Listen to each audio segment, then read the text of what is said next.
তাড়াতাড়ি তাড়াতাড়ি এখান থেকে পালিয়ে যেতে হবে, আর দরকার নেই মাছের। সোমনাথ গায়ের জোরে লগি দিয়ে ভেলা ঠেলতে লাগলো, কিন্তু কিন্তু ভেলার আশেপাশে তখন আরো কতগুলো মরা ভেসে উঠেছে। ভেলার পিছু পিছু চিৎ সাঁতারে এগিয়ে যাচ্ছিল সেগুলো। মাঝে মাঝেই মরাগুলো হাঁ করছিল। তখন তখন তাদের উন্মুক্ত দাঁতের সারি দেখে হাড় হিম হয়ে যাচ্ছিল সোমনাথের। হঠাৎ কলা গাছের ভেলা থেকে সুদীপের ধরা একটা মাছ পড়ে যেতেই মরাগুলো কাড়াকাড়ি করতে লাগলো সেই মাছ খাবার জন্য। এই পিশাচদের হাত থেকে কিভাবে নিস্তার পাবো?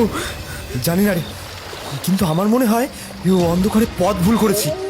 আমারও তাই মনে হচ্ছে। মরাগুলো এবার কলা গাছের ভেলা ধরে টানতে থাকে। সেই ধাক্কা সামলাতে না পেরে সোমনাথ আর সুদীপ জলের মধ্যে পড়ে গেল। সুদীপ, তোর ডান দিক লক্ষ্য করে সাঁতার কাটতে থাক। মনে হচ্ছে ওদিকে একটু উঁচু জায়গা আছে। প্রতি মুহূর্তেই একটা ভয় যেন ওদের গ্রাস করতে থাকে। এই বুঝি জীবন্ত মরাগুলো পা ধরে হিড় করে টেনে নিয়ে যাবে। অতি কষ্টে শেষ পর্যন্ত ওরা দুজন একটা উঁচু জায়গায় এসে কোনো মতে পৌঁছালো। এখন ওকে পিশাচগুলো পেছনে ধাওয়া করছে না কি রে সুদীপ? মনে তো হচ্ছে আসছে না, বলা যায় না আবারও আসতে কতক্ষণ। সোমনাথ আর সুদীপ সাবধানে এগোতে লাগলো জঙ্গলের ভেতরের দিকে। হঠাৎ সোমনাথ সুদীপকে টেনে সরিয়ে দিল, আর তখনই হিস হিস শব্দ তুলে একটা গোখরো সাপ ফনা দোলাতে থাকলো। খুব জোর বাঁচিয়েছিস ভাই, অসংখ্য ধন্যবাদ। আরে না, এটা আমার কর্তব্য। আসলে চারিদিকে জল আর জল, তাই সাপখোপ সহ অন্যান্য অনেক প্রাণী উঁচু জায়গায় বাসা বেঁধেছে। আমাদের সাবধানে চলতে হবে।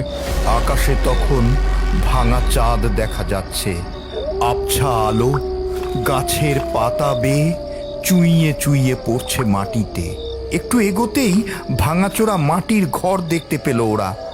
আলো আধারিতে মনে হলো সাদা কাপড় পরা কে যেন দাঁড়িয়ে আছে দাওয়ার সামনে। দেখ সোমনাথ, কে যেন দাঁড়িয়ে আছে সামনে। হ্যাঁ রে, চল এগিয়ে দেখি সামনে কোনো সুরাহা হয় কিনা।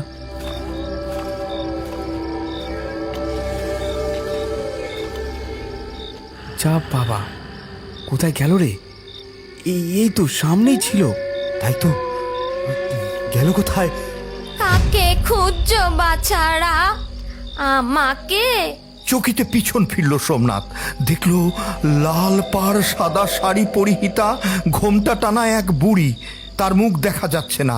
হাতের যে অংশটুকু চাঁদের অল্প আলোয় দেখা যাচ্ছে তাতে মনে হয় চামড়া যেন কুঁচকে গেছে।